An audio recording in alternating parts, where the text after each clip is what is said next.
뉴스보다는 피부적으로 와닿는 아마 체감 경기일 거예요. 그러니까 경기는 안 좋지만은 공급이 부족한 거 분명히 알고 집값이 올라가는 게 보이거든요. 아마 모든 부동산이 다 올라갈 거다 이런 얘기가 아니라 이분들이 가고 싶어하거나 늘 관심 가졌던 입지들은 오를 것이 아니냐. 그리고 공급이 적다. 그러니까 이제 그래서 매매가는 그렇게 파악을 하고 있는 것 같고 전세가는 철저하거든요. 실수요기 때문에 전세 매물이 별로 없네. 그리고 봐도 전세 매물이 나올 것 같지 않네. 그럼 당연히 전세가는 올라갈 거잖아요. 그렇게 아마 예측하고 있는 것이 아닌가 싶어요.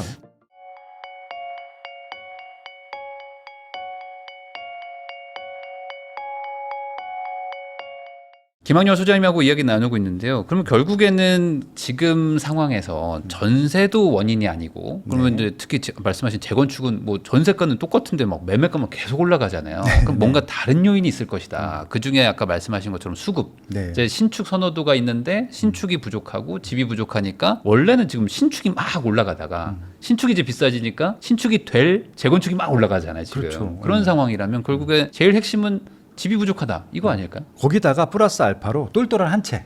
예, 전 이거 진짜 빨리 타파를 해야 된다고 생각하는데 예전에는 지방 분들이 서울을 이렇게 많이 사지 않았어요. 네. 서울에 대한 수요가 점점 기하급수로 지금은 증가했거든요. 어마어마하더라고요. 그러니까 지금 이제 예전에는 10명 중에 1명, 2명, 한두 명 정도였었는데 요즘은 몇 년 전에는 5명 중에 1명, 최근에는 3명 중에 1명이에요. 네. 서울 물건 사시는 분 중에. 그럼 지방 분들은 지방 아파트 팔아서 사는 게 아니라 원래 부자분들이 있잖아요. 지방에도 뭐 네. 성형외과가 있고 의사도 있고 전문직도 있고 장사 사업하시는 분들도 있으니까 그러니까 입장을 한번 바꿔놓고 한번 생각해 보세요. 내가 뭐 한 100억이 있어요. 그래서 뭐 대구에서 부산에서 제일 비싼 아파트를 사도 되지만 한 채 뺏기 못 사. 이 두 주택부터는 중과를 받기 때문에 그러면 이제 지방 대구나 부산에서는 임차를 살고 이걸로 그냥 서울에 제일 좋은 거 사는 겁니다. 그런 욕망이 안 생길까요? 훨씬 더 많이 올라가는데 그러니까 그게 지금 최근 한 5년 동안 있었던 일이잖아요. 그래서 이 똘똘한 한 채 정책이 좀 없어졌으면 좋겠어요. 그러니까 지방에 그러니까 결국은 유동성의 총량이 지금 시세일 텐데 유동성을 서울로 몰리는 것을 막을 수는 없어요. 더 좋은 건 사실이니까. 근데 서울로만 몰리는 것은 좀 분산시킬 수 있잖아요.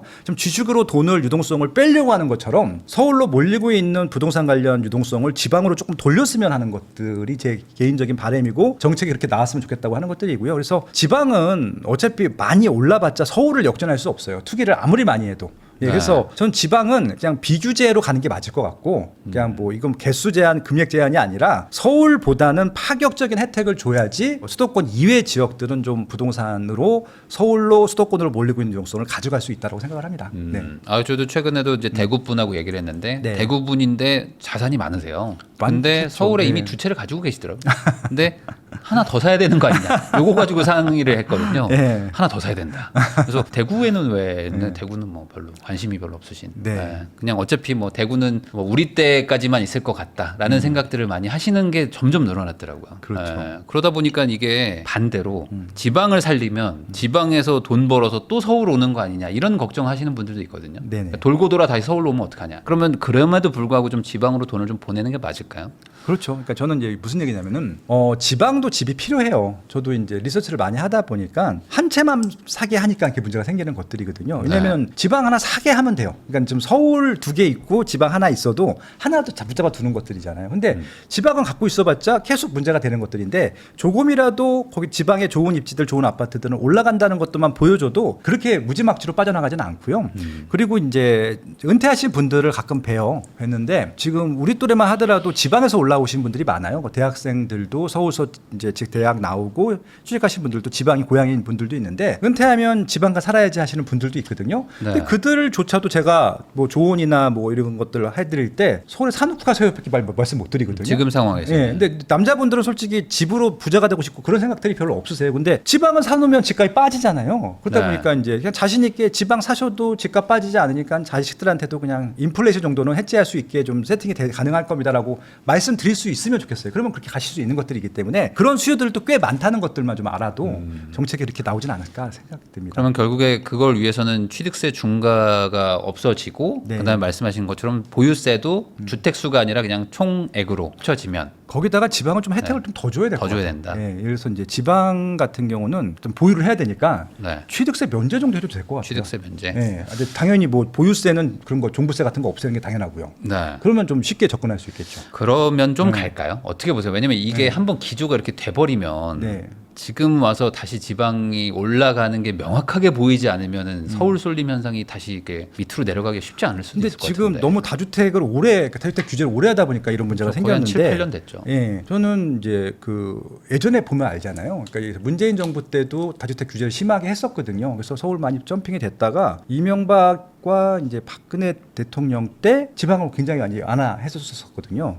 그때 지방 많이 했어요. 저는 네. 가능할 거라고 보고 있고 지방도 돈이 된다는 얘기 들어가면은 투자자들이 들어갈 것 같거든요. 그래서 이제 그렇게 되면은 조금은 그러니까 이게 뭐 서울에 막 몰리고 있는 것들을 절대적으로 다 돌릴 수 있다. 이런 얘기는 불가능한 일이고요. 네. 조금이라도 한 5분의 1이라도 돌릴 수 있지 않을까? 그러면은 지방 소멸을 조금 늦출 수 있고 서울이 좀 더 올라가는 것들을 막을 수 있지 않을까? 그런 좀 제안을 하는 거죠. 그러면 사실 요즘에 이제 경제도 안 좋고 뭐 경기는 뭐 더 안 좋은 상태인데 이럼에도 불구하고 집값이 올라가냐 도대체 누가 사주냐 사줄 사람 없다 얘기도 많잖아요. 근데 또 한국갤럽 여론조사 보니까 국민들 대다수는 집값과 전월세가 다 오를 걸로 본다 뭐 이런 얘기가 있었다는데 그러면 이 뭐랄까요 사람들의 예측은 왜 이렇게 하는 건지 네. 이게 그냥 단순히 그냥 이게 상승세가 있으니까 그냥 뭐 관성처럼 이렇게 생각하는 건지 아니면 이게 어떤 이렇게 생각하는 심리의 근거가 있는 건지 어떻게 보십니까? 그분들도 뉴스를 보기도 할 거고, 근데 뉴스보다는 피부적으로 와닿는 아마 체감 경기일 거예요. 그러니까 경기는 안 좋지만은 공급이 부족한 거 분명히 알고 집값이 올라가는 게 보이거든요. 네. 이분들이 제일 피부적으로 먼저 와닿는 분들이기 때문에 서울은 뭐 말할 것도 없고 지방에서도 최근에 수성구는 꽤 올랐어요. 수성구에 있는 네, 그 맞아요. 아파트 꽤 올랐고 부산도 알게 모르게 미분양 다 없어졌고 피가 없었던 것들도 마피도 정상적인 피로 올라왔고 뭐 그런 것들이 보이다 보니까 그들도 아마 이렇게 되면은 좋은 데는 올라가겠지 그런 겁니다.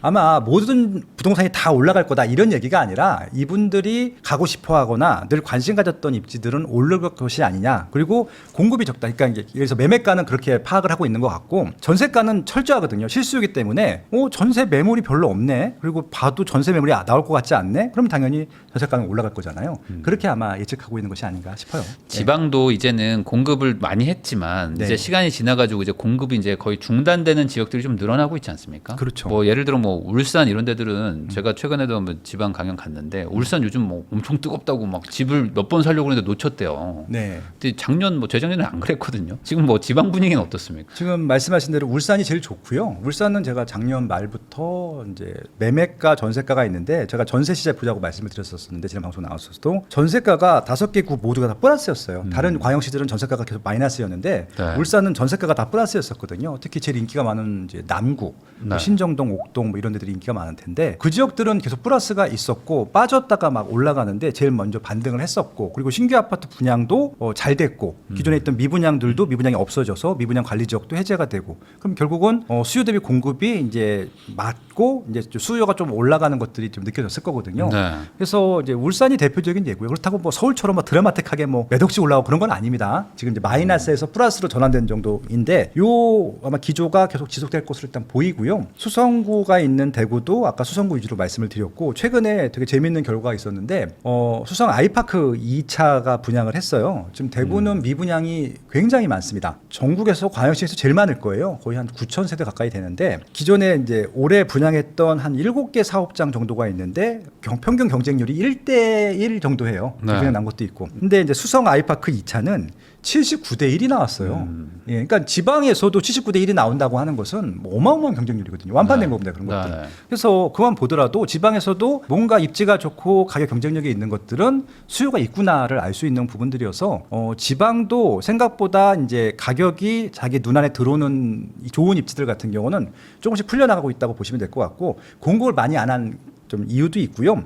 또 서울이 많이 올라가다 보니까 수도권이 많이 올라가다 보니까 상대적으로 싸 보이는 것들도 있고 그래서 서울을 어차피 다 살 수는 없어요. 그러니까 지방에서 서울 산다 하더라도 경제력이 있는 분들이 사는 것들이거든요. 그래서 비교를 하는 거죠. 그래서 대구도 올라갈 수 있고 충분히 싸니까 좀 더 올라갈 여지가 있지 않을까라고 판단하는 층들부터 그런 지역부터 아마 조금씩 움직이기 시작하지 않을까 그렇게 예측하고 있습니다. 과거 사례를 봐도 지방은 안 된다 해도 네. 결국에 회복하면 네. 그때부터는 지금 사야 되겠다고 생각보다 바로 막 바뀌시더라고요. 왜냐면 전월세로 평생 살아야지 뭐 나는 서울에 집 사야지라고 해도 사실 거주지가 지방이시기 때문에 네. 지방에 집값이 올라가면 지금이라도 사야 되겠다라고 또 마음이 또 금방 바뀌시니까. 예, 이건 이제 제가 과거에 제가 투자했던 사례를 좀 말씀드릴 텐데 지금은 네. 거기 투자라는 얘기가 아니에요. 목포라는 지역에 제가 한 20년 전, 15년 전에 투자를 한 적이 있었어요. 이제 그때 이제 어떤 어떤 시기냐면은 목포가 전라남도에서 되게 강자였었는데 거기 이제 무안군이라고 하는 거와 목포구 사이에 네. 남학신도시라고 하는 곳을 이제 개발을 합니다. 거기가 이제 그 전라남도 도청이 이제 네, 네, 광주에 있다 내려가서 엄청나게 많은 이제 아파트가 생기기 시작했어요. 네. 근데 제가 그때 타이밍에 들어갔거든요.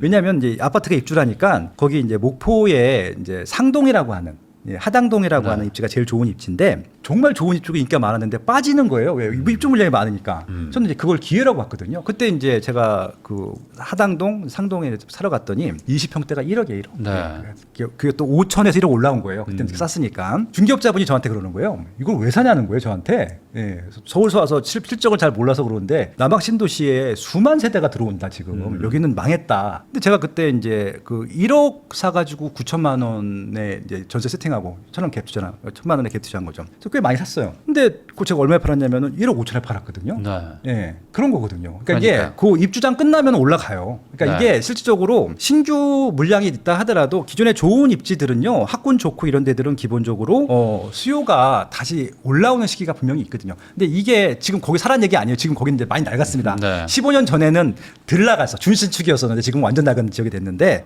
마찬가지로 생각하고 있거든요. 그래서 뭔가 입주장이 많아서 주춤하거나 마이너스 시장이 되는 지역 중에서도 지방에서도 기회장이 열릴 것 같고 그거는 뭐 서울 수도권도 마찬가지일 것 같아요. 그러면은 지금 입지는 좋은데 살고 싶은데 돈이 부족한 분들이 되게 고민이 많은데 이분들이 사실 선택할 수 있는 것들이 옛날에 이제 비아파트들이 있었지 않습니까? 뭐 네. 오피스텔도 있고 뭐 빌라도 있고 도시형 생활주택도 있고 하는데 이쪽 이 지금 어쨌든 뭐 규제를 막 받고 있는 상황이나 뭐 마찬가지인 거죠. 이쪽 시장은 앞으로 어떻게 보십니까? 왜냐면 정부가 공급을 하려고 해도 대단지 아파트 공급하기가 쉽지가 않잖아요. 네. 이 뭐 이쪽이 좀 수혜를 받을 수도 있을까요? 지금 본의 아니게 수혜를 받고 있고요. 솔직히 말씀드리면. 네. 그래서 지금 다세대 빌라 중에서도 지역을 말씀드리진 않을게 또 몰리면 또 이상하게 될 수 있으니까 꽤 올라간 지역이 서울에는 생겼습니다. 네. 생겼기 때문에 그걸 보고 들어가신 분들은 이미 단기간으로도 수익을 빨리 보셨을 텐데 문제는 제가 이제 말씀드리기 조심스럽다고 말씀드린 이유. 아파트는 그냥 노골적으로 아파트를 말씀을 드리는데 다세대 빌라는요 수명이 좀 짧아요. 네. 그리고 이게 대체 상품이 금방 나올 수 있기 때문에 어떻게 될지 몰라요. 그러니까 이게 구축보다 신축의 그 경쟁력이 월등히 더 세요. 아파트는 구축이라 하더라도 입지가 좋으면 그래도 수요가 있는데 다세대 빌라는 이게 상품 경쟁력에서 밀리는 순간 그다음부터 바로 도태가 돼버리거든요. 그래서 네. 빨리 또 재건축을 해버리고 뭐 이런 구조이기 때문에 좀 조심스럽게 접근은 하지만 지금 말씀하신 대로 상대적으로 시세가 아직까지 많이 올라오지 않았고 아파트가 많이 올라왔는데 상대적으로 싸야 보이다 보니까 그쪽으로 수요가 좀 몰린 것들도 사실인데요. 그래서 좀 조심하셔야 될 것 같아요. 그래서 이제 왜 조심하셔야 된다라고 말씀을 드리냐면은 지금도 아마 올라가는 데가 있을 겁니다. 네. 근데 단타로 하실 수 있는 분들은 하셔도 되고 조심스럽게 접근하셔야 되는데 문제는 뭐냐면은 지금 정부에서 공급 정책을 내놓을 거란 말이죠. 네. 이건 확정된 것도 아닌데 이건 저도 찌라시 보고 알았어요. 아파트 공급 계획책은 뭐 기존의 남은 부지를 활용해서 용적률을 올려주거나 기타 등등으로 해서 네. 뭐 하겠다라고 하는 부분들일 텐데 그것도 이번 대통령 임기 내에 효과를 보기는 어렵거든요. 왜냐하면 준비 기간들이 꽤 많이 걸려서 그래서 뭐 신도시를 한다 이것은 최소한 7년 10년이 걸리는 프로젝트고 재개발 재건축 용적률을 완화해준다 이것도 똑같이 그만큼이 걸려요. 그래서 단기간 아마 공급으로서 수혜를 볼 수 있고 효과를 볼 수 있는 것은 다세대 빌라 오피스텔밖에 없을 것 같거든요. 그래서 이쪽에 공급을 좀 늘려줄 것 같아요. 그렇게 네. 되면은 말씀드린 대로 그쪽 공급이 늘면은 이쪽 구축들은 또 손해를 보는 수밖에 없는 거라서 좀 조심스럽게 접근하셔라 말씀드리고 싶습니다. 그 말은 공급을 좀 열어주려고 한다고 해도 결국에는 누군가 사줘야지 그게 공급이 되는 거잖아요. 그러니까 그렇죠. 사줄 사람이 없으면은 뭐 시행을 하거나 분양하는 분들이 아예 시작을 안 해버리니까. 네네. 그러면은 이제 비아파트 쪽을 사기 좋게 만들어주는 세법 개정이 있을 것이다. 이렇게 좀 해석을 해도 될까요? 있을 것 같고요. 그래야 살 테니까. 왜냐하면은 그렇지 않으면 안 살 것 같거든요. 네. 아니 똘똘한 한 채만 사라는데 예. 누가 빌라 한 채를 사겠어요? 그러니까 지금 이제 다세대 빌라도 주택이잖아요. 그 네. 주택 중과를 그대로 받는단 말이에요. 그래서 뭐 네. 임대 사업자 제도를 열어준다고 하는데 이제 임대 사업자를 겁이 나서 못 해요. 지금 열려 있긴 하죠. 6년짜리. 예. 그러니까 불안하고 또 뭐 이게 또 보증보험 가입하고 그것도 왜 임대인이 가입해야 되는지 모르겠는데. 의무로. 예. 네. 임차인이 수혜자인데 어떻게 임대인이 돈을 내서 하는지 모르겠는데 아무튼 그런 식으로 임대인들이 지금 불이익을 받는데 쉽게 투자할 것 같지는 않거든요. 그래서 아마 당근책을 줄 겁니다. 파격적으로 뭐 세제적인 혜택도 주고 제도적인 혜택을 줄 텐데 우리가 참 불안한 게 뭐냐면은 뭐 소급 적용 네. 뭐 이런 것들로 뒤통수를 하도 많이 맞아다 보니까 그냥 불안한 거예요. 그래서 네. 어설프게 아파트 같은 경우는 그래도 버티면 된다라는 생각들이 있는데 다세대 빌라 등 이렇게 좀 비아파트 쪽 상품들은 이게 또 소외당하거나 갑자기 또 과열되면 분명히 규제가 들어올 텐데 뭐 이런 생각들이 있는 거라서 좀 주시려면은 아주 영구적으로 좀 뭔가 혜택을 주는 것처럼 보이게 하던가 네. 좀 파격적인 혜택들이 있어야 될 것 같아요. 그럼 예를 들어 뭐 주택수에서 제외를 해준다든지 그렇죠. 뭐 이런 걸까요? 예. 그러니까 세금적으로 좀 그 혜택을 확실하게 주지 않으면 공급 대책이 발표가 돼도 실제 공급이 되기는 어려울 것이다. 그렇죠. 그 기존에 오피스텔이나 빌라를 가지고 계신 분들 입장에서는 네. 이거를 좀 어떻게 정리해야 되나 이런 것도 고민들 좀 하고 계신 것 같아요. 뭐 네네. 이제 힘든 시간 다 지났다. 앞으로 좀 좋아질 거다 생각하시는 분도 있고 아니다. 빨리 지금이라도 뭐로 정리해야 된다. 뭐 어떻게 보십니까? 다세대 빌라는 재개발 이슈가 없으면 정리하시는 게 맞을 것 같고요. 네. 예, 본인이 뭐 재개발을 직접 하거나 재건축을 하거나 이런 능력이 없으시다 보면. 근데 오피스텔은 그나마 조금 사정이 다른 게 아파트에 거의 가깝고 관리가 되는 상품이란 말이에요. 그래서 이제 네. 원래 오피스텔의 목적은 시세 차익을 보려고 하는 게 아니라 월세 수익이거든요. 최근에 월세 수익이 올라갔어요. 그러니까 매매가는 좀 내려오고 월세 가격이 올라가다 보니까 그래서 월세 수익률이 오피스텔 같은 경우는 한 5%가 나오게 되면은 괜찮거든요. 네. 최근에 평균이 4.97이더라고요. 그러면은 그 정도면은 오피스텔 안 팔고 월세 받아도 은행 이자보다 훨씬 많이 나오는 거니까 네. 그렇게 하시는 분들이 생겼을 것 같아요. 근데 제가 말씀드린 대로 오피스텔도 너무 낡게 되면은 또 이게 계속 또 수리해줘야 되고 그런 부분들이 있으니까 초기 좀 아주 낡지 않은 오피스텔 같은 경우는 그렇게 좀 월세 받으시면서 좀 유지하셔도 상관없을 것 같은데 오피스텔 때도 공급이 또 확 늘 수 있거든요. 옆에 또 네. 오피스텔이 늘 수 있는 부지가 있는 데들은 좀 조심하실 필요가 있을 것 같고 입지가 좋은 데들은 그렇게 관리하시면서 그냥 월세 받으시면 될 것 같아요. 왜냐하면은 공급이 적은 건 확실하고요. 월세 올라갈 것도 확실한데 아파트보다는 그래도 오피스텔 월세가 조금 더 저렴할 것 같아요. 아무래도 그래서 실질적으로 이제 풀옵션 됐던 오피스텔은 인기가 좀 많을 것 같아서 그런 것들은 아마 이제 입지에 따라서 상품에 따라서 선별하시면 될 것 같습니다. 오피스텔 정도는 좀 나쁘지 않을 수 있는 곳들이 좀 있다. 예, 월세 뭐 수익률이 지금 5% 됐으니까. 전부 다 좋은 건 아니겠지만 네네네. 그러면은 모아타운 쪽은 어떻게 봐야 돼요? 왜냐면 지금 빌라 가지고 있는 분들 중에 요즘에 저희 모아타운 지금 추진하고 있어요. 뭐 이런 얘기들이 나오다 보니 팔아야 됩니까? 뭐 좀 더 가져가야 됩니까? 이런 얘기들 고민 많으시거든요. 이게 이제 모아타운이든 신속통합계획이든 투자거든요. 투자는 100% 확률은 없어요. 네. 없기 때문에 이거는 본인이 투자하면 본인이 책임져야 됩니다. 근데 이제 이게 나왔던 이유 중에 하나가 이제 오세훈 시장이 워낙 새 아파트가 많이 필요한데 사업성이 떨어지는 입지들이 많다 보니까 사업성을 올려줄 테니까 너희들끼리 모아봐. 그래서 이제 동의율을 모아온 거예요. 근데 동의율 자체가 너무 낮아요.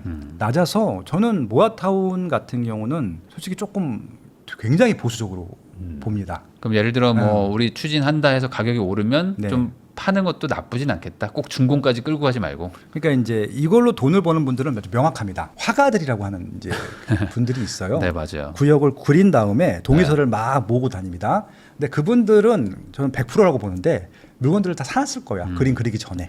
예. 그리고 올라가면 팔겠지. 네. 그리고 사업이 진행되면 땡큐고. 네. 예. 사업 진행 안 되면 흐지부지 끝나면 돼. 어차피 나는 돈 벌 만큼 벌고 파고 나갔으니까. 네. 그런 구조기 때문에 모아타운은 서울시가 책임져 주지 않아요. 아시겠지만 올 연초에 오세훈 시장은 대선 나오면서 서울시장직을 버리려고 했단 말이에요. 네. 그러면은 그걸로 끝나는 겁니다.